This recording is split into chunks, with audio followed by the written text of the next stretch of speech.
ഞാൻ കഴിഞ്ഞ വീഡിയോ പറഞ്ഞിട്ടുണ്ടായിരുന്നില്ലേ കുറച്ച് സർപ്രൈസസ് വരുന്നുണ്ടെന്ന്. അതിലെ ഒരു കുഞ്ഞ് സർപ്രൈസാണിത്. ഞാൻ നാട്ടിലേക്ക് ഒരു ക്വിക്ക് ട്രിപ്പ് ചെയ്യാണ് 1 വീക്കിലേക്ക്. രാവിലെ എണീറ്റു. സ്വിറ്റ്സർലൻഡിൽ കുറേ നാളത്തെ മഴയ്ക്ക് ശേഷം ഒരു നല്ല പ്ലസൻ്റായിട്ടുള്ള ചെറിയ ഒരു തണുപ്പൊക്കെയുള്ള ഒരു രാവിലെ.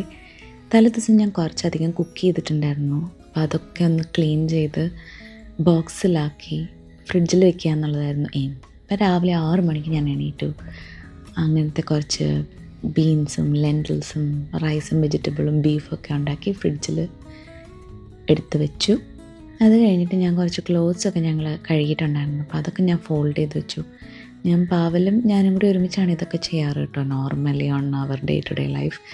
പക്ഷേ പാവലിൻ്റെ ലൈഫിൽ വന്നതിന് ശേഷം ആദ്യമായിട്ടാണ് ഞാൻ ഒറ്റയ്ക്ക് നാട്ടിൽ പോകുന്നത്. അപ്പം പുള്ളിക്ക് ഇത് വലിയ പ്രശ്നമില്ല, പക്ഷേ എനിക്കെന്തോ ഒരു മിസ്സിങ് ഫീലിംഗ് ഒക്കെ ഉണ്ടായിരുന്നു. ഈവൻ എന്തോ ഞാൻ നാട്ടിൽ എൻ്റെ വീട്ടുകാരുടെ അടുത്തേക്കാണ് പോകുന്നതെങ്കിലും. അപ്പോൾ രാവിലെ എഴുന്നേറ്റ് ഞാൻ ഇതൊക്കെ ചെയ്തു. കാര്യം പാവൽ ചെറുതായിട്ടൊന്ന് സിക്കായിരുന്നു. അപ്പോൾ I thought of not waking him up and finishing these stuffs. അതൊരു സർപ്രൈസായിട്ട് കൊടുക്കാമെന്ന് ഞാൻ കരുതി. ഒരാഴ്ച ഞാനങ്ങനെ പോകാനായിട്ടുള്ള മെൻ്റലി പ്രിപ്പറേഷൻ ചെയ്യാണ്. ഒരു പെട്ടെന്നെടുത്ത ടിക്കറ്റ് കേട്ടോ, അല്ലാതെ ഇത് വലിയ പ്ലാനൊന്നുമല്ല. അങ്ങനെ ഇത് കണ്ടില്ലേ, രാവിലെ 6 മണിക്ക് എഴുന്നേറ്റു. ഈ പണികളൊക്കെ കഴിഞ്ഞ് 6:30 പിന്നെ കുളിച്ച് ഞങ്ങൾ കുറച്ച് നേരം ചില്ലൊക്കെ ചെയ്തതിന് ശേഷം നേരെ എയർപോർട്ടിലേക്ക്. പാവൽ അവിടെ നിന്ന് ഓഫീസിലേക്ക് ഡയറക്റ്റ് പോയിരുന്നു. എയർപോർട്ടിൽ ചെക്കിനൊക്കെ ചെയ്തതിന് ശേഷം ഞങ്ങളൊരു കോഫി കുടിച്ചു.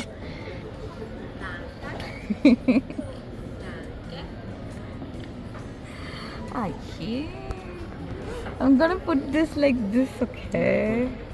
13 വർഷത്തിന് ശേഷം ഞാൻ ആദ്യമായിട്ടാണ് ഈ ഒരു ടൈമിൽ നാട്ടിൽ പോകുന്നത്, അതായത് മൺസൂൺ.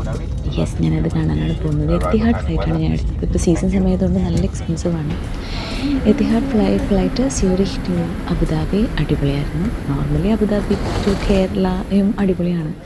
പക്ഷേ എനിക്ക് കിട്ടിയത് നല്ലൊരു പണിയാണ്. ബിക്കോസ് എത്തിഹാദ് അവിടെ നിന്ന് ഓപ്പറേറ്റ് ചെയ്തില്ല അബുദാബിയിൽ നിന്ന്. സോ അതിന് പകരം അവർ അക്സ എയർ എന്ന് പറഞ്ഞിട്ടൊരു എയറിലാണ് എത്തിഹാദ് കൊളാബറേറ്റ് ചെയ്തത്. I need to definitely give a feedback. Very bad. Like transport bus അതിലും ഭേദമായിട്ട് ഓടും. നമ്മൾക്ക് ജീവൻ പണയം വെച്ച് അതിൻ്റെ ഉള്ളിൽ ഇരുന്നിരുന്നത്. മഴയായതുകൊണ്ട് റോഡൊക്കെ കട്ടർ വന്ന് കൊച്ചിയുടെ അവസ്ഥ അറിയാമല്ലോ. ഇതാണ് നമ്മുടെ വീട്ടിലേക്കൊരു 30 മിനിറ്റ്സേ ഉള്ളൂ എയർപോർട്ടിൽ നിന്ന്. ഇതാണ് അവസ്ഥ. അപ്പേ അനിയനും നമ്മളെ കൊണ്ടുവന്നിട്ടുണ്ടായിരുന്നു. കോരിച്ചെരിയുന്ന മഴ എന്തൊരു ഫീലിംഗ് ആണെന്നറിയോ. ഞാൻ ഈ മൺസൂൺ ടൈം കണ്ടിട്ട് കുറേ നാളായി. ഇപ്പോൾ സ്വിറ്റ്സർലൻഡിൽ മഴയൊക്കെ പെയ്യുമെങ്കിലും ഭയങ്കര രസമായിരുന്നു. അപ്പോൾ ആ ഒരു ഫ്ലൈറ്റിൻ്റെ ഭീകരതയുടെ ടൈമൊക്കെ കഴിഞ്ഞ് ഈവൻ ഇമാജിൻ നമുക്ക് സാൻഡ്വിച്ചാണ് ഒരു ഫുഡായിട്ട് തന്നത്. അതുകൊണ്ട് ഞാൻ അമ്മയോട് ഫുഡൊന്നും വേണമെന്ന് പറഞ്ഞെങ്കിലും ഞാൻ ഒന്നും കഴിക്കാതെ വന്നതുകൊണ്ട് നല്ല വിശന്നാണ് വന്നത്. അങ്ങനെ നമ്മൾ വീട്ടിലെത്തി. ഇതാട്ടോ എൻ്റെ വീട്. നിങ്ങൾ ക്രിസ്മസ് വീഡിയോ ഒക്കെ കണ്ടിട്ടുണ്ടാവും. അവിടെ എൻ്റെ അമ്മ രാവിലെ വെളുപ്പിന് എത്ര മണിയായി, ഞങ്ങൾ ഓൾറെഡി 20 മിനിറ്റ്സ് ഡിലേ ആയിട്ടാണ് ലാൻഡ് ചെയ്തത്. പാവം രാവിലെ എനിക്ക് കറിയൊക്കെ വെച്ച് വെച്ചിട്ടുണ്ടായിരുന്നു. പക്ഷേ ഇച്ചിരി ചോറ് കിട്ടും. എനിക്ക് വിശന്നിട്ട് രക്ഷയുണ്ടായിരുന്നില്ല. ഇപ്പം ഞാൻ ഈ വീഡിയോ ഇടുമ്പം ഒരു 10-40 മണിക്കൂറായിട്ട് ഞാൻ ഉറങ്ങിയിട്ടില്ല. അതാണ് ഇപ്പോൾ ഇതാണ് എൻ്റെ അനിയൻ്റെ കൊച്ച്. അവൻ ആ വെളുപ്പാങ്കാലത്ത് എണീറ്റു. 4-4:30 ആയപ്പോൾ എണീറ്റ് എനിക്ക് വേണ്ടി നോക്കിയിരിക്കുന്നുണ്ടായിരുന്നതാണ് ലൂക്ക് ബെൻ ജൂഡ്. നല്ല ഫ്രഷായിട്ടൊക്കെ അവനെ എടുക്കാമെന്ന് കരുതി. അതുകൊണ്ട് ഞാൻ തൊടുന്നുണ്ടായിരുന്നില്ല. വൃത്തിയായിട്ട് കുളിച്ച് കഴിഞ്ഞിട്ടൊക്കെ ഒന്ന് എടുക്കാമെന്ന് കരുതി.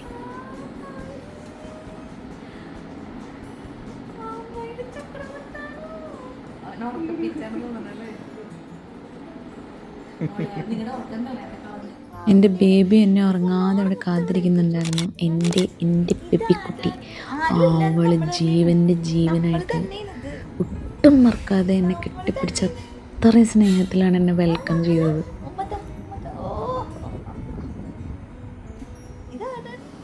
അങ്ങനെ എൻ്റെ സ്പെഷ്യൽ കുടൽ കറിയും അച്ചാറും കൂട്ടി ഞാനൊരു ചോറങ്ങ് പിടിച്ചു.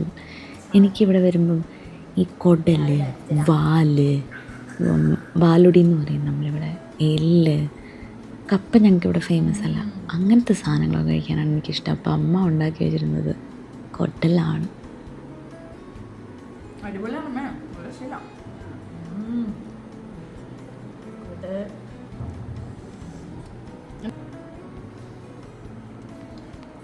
അങ്ങനെ എൻ്റെ സാമ്രാജ്യമായ എൻ്റെ മുറിയിലേക്ക് എത്തി. അവിടെ വന്നത്തെ ആ ഒരു വ്യൂ, ആ മഴയും തവളയുടെ കരച്ചിലും ചീവീടിൻ്റെ സ്വരവും ഒക്കെ ആയിട്ട് ദിസ് ഈസ് ലൈക്ക് ഹെവനാണ്, ഹെവൻ ഓൺ എർത്ത്. ഞാനപ്പോൾ എൻ്റെ മുറിയിൽ ഒന്ന് ചില്ല് ചെയ്ത് ഒന്ന് കുളിച്ചിട്ടൊക്കെ താഴേക്ക് ചെല്ലാം നിർത്തി. രാവിലെ ഞാനിപ്പോൾ വീട്ടിലെത്തിയപ്പോൾ 5 മണിയായി, 4:30 5 മണിയായി. സെക്യൂരിറ്റിയൊക്കെ ഭയങ്കര ഡിലേ ആയിരുന്നു. 4 മണി തൊട്ട് 5 മണി വരെയൊക്കെ വീട്ടിൽ കുറച്ചൊന്ന് ചില്ല് ചെയ്ത് ഞാൻ കുളിച്ച് താഴെ എത്തിയപ്പം എല്ലാവരും ഒന്ന് നാപ്പ് എടുക്കാൻ പോയിട്ടോ. അവരാരും ഉറങ്ങണില്ല എന്ന് പറഞ്ഞതാണ്. പക്ഷേ നല്ല ടയർഡായിരുന്നു. എനിക്ക് വേണ്ടി 2 മണി തൊട്ട് എഴുന്നേറ്റിരിക്കുകയാണ് അവരൊക്കെ. ട്രാവൽ ചെയ്ത് വന്നതും എന്നെ കൊണ്ടുവന്നിട്ട് കുറേ നേരം അവിടെ ഞങ്ങളിരുന്ന് വർത്താനമൊക്കെ പറഞ്ഞു. ഇതാട്ടോ എൻ്റെ നാത്തൂൻ. അവൾ രാവിലെ എഴുന്നേറ്റ് വന്നിട്ട് കൊച്ചിന് ഫുഡ് കൊടുത്തത്. എൻ്റെ അപ്പൻ്റെ സെക്കൻഡ് ലാസ്റ്റ് ബ്രദറാണ് പോൾ അങ്കിൾ, ദ ബാച്ചിലർ. അവൻ ഞങ്ങളുടെ പുതിയ പറമ്പ് ഫാമിലിയൊക്കെ ഭയങ്കര പാട്ടുകാരുടെ ഫാമിലിയാണ്. അവനപ്പം ഒട്ടും കുറവില്ല, അടിപൊളി സംഗീതത്തിനാവട്ടെ. അങ്ങനെ ഞാൻ മാസ്റ്ററിലേക്ക് ചെറിയ കുത്തിവെപ്പ് യാത്ര. അവന് 7 months, ഇപ്പം 8 months സ്റ്റാർട്ട് ചെയ്തു. എൻ്റെ വാക്സിനേഷൻ ഉണ്ടായിരുന്നു. ഇതാണിത്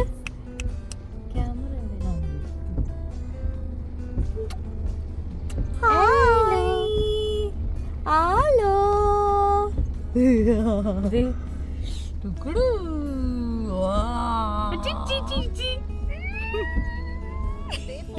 എൻ്റെ നെഫ്യൂ ആയതുകൊണ്ട്, എൻ്റെ തലതൊട്ട മകനായതുകൊണ്ട് പറയല്ല, പാവട്ടോ, സ്നേഹം ഭയങ്കരമായിട്ടുള്ളൊരു കുട്ടി. പക്ഷെ അവന് കാറിൽ കയറുമ്പം ഒരു ബുദ്ധിമുട്ടാണ്, അല്ലാതെ അവന് കരയുന്നൊരു കൊച്ചൊന്നുമല്ല. ഭയങ്കര സമാധാനപ്രിയനാണ്. കുത്തി വെച്ചപ്പോഴാണെങ്കിലും ആ ഒരു കുറച്ച് നേരത്തേക്ക് കരഞ്ഞെന്നല്ലാതെ, അപ്പോൾ ഏതിനു കൊണ്ട് കരഞ്ഞെന്നല്ലാതെ ആൾ കരഞ്ഞില്ല. ഭയങ്കര സ്നേഹം, ഭയങ്കര റിയാക്റ്റൊക്കെ ചെയ്തിട്ട് ഞാൻ ഇവിടെ നിന്ന് പോയപ്പം എൻ്റെ കയ്യിൽ പിടിക്കാനുണ്ടായിരുന്നില്ല, അത്രയും കുഞ്ഞായിരുന്നു.